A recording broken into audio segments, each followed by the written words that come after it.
Welcome to the Slop Temple. We pray this video helps. You start by confirming the failure mode and preparing a safe workspace. Power cycle the console, unplug for 60 seconds, hold the power button 10 seconds, then test.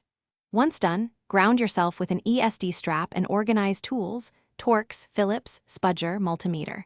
Take photos of screw locations and serial numbers so you can reassemble correctly. Make sure to remove game disks and external drives.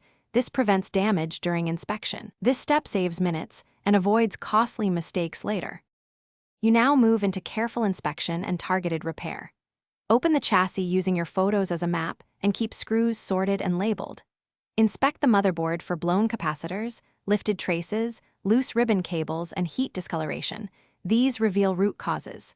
Use a multimeter to test power rails and continuity. If you find faulty capacitors or cracked solder joints, replace components or reflow with controlled heat. Meanwhile, reseat connectors and clean contacts. These actions restore reliable electrical paths and prevent repeat failures. You finish by reassembling and verifying full functionality.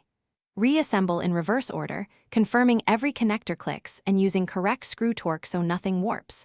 Once closed, power up and run a full boot. Install system updates and play a demanding game for 30 minutes to stress test thermal stability. If issues persist, run diagnostics and log error codes.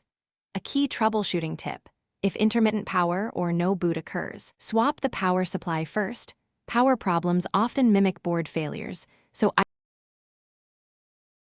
Thanks for watching. Consider subscribing if we helped you.